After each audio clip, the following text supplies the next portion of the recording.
Hop, avvalambor assalomu alaykum barcha aziz mehmonlar. Hammalaringga xush kelibsizlar deymiz. Bahodirjon akamizni dasturxonlariga, farzandlariga baxt saodat tilayman, baxtli bo'lishsin.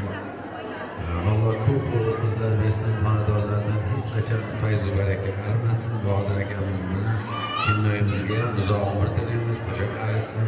Shu nevaralarni rohatini ko'rib, nevaralar bersin. Xudo shular to'ylarda ham o'zlari bosh bo'lib yursin. Marhamat qo'shiqlarimizga e'tiborlaringizni. Hop, avvalambor assalomu alaykum barcha aziz mehmonlar. Hammalaringga xush kelibsizlar deymiz. Bahodirjon akamizni dasturxonlariga, farzandlariga baxt saodat tilayman, baxtli bo'lishsin. Alloh ko'p o'g'il qizlar bersin, xonadonlardan hech qachon fayz va baraka arimasin. Bahodir akamizni kinnoyimizga ham uzoq umr tilaymiz, qo'sha qarishsin. Shu nevaralarni rohatini ko'rib, nevaralar bersin. Xudo shular to'ylarda ham o'zlari bosh bo'lib yursin. Marhamat qo'shiqlarimizga e'tiborlaringizni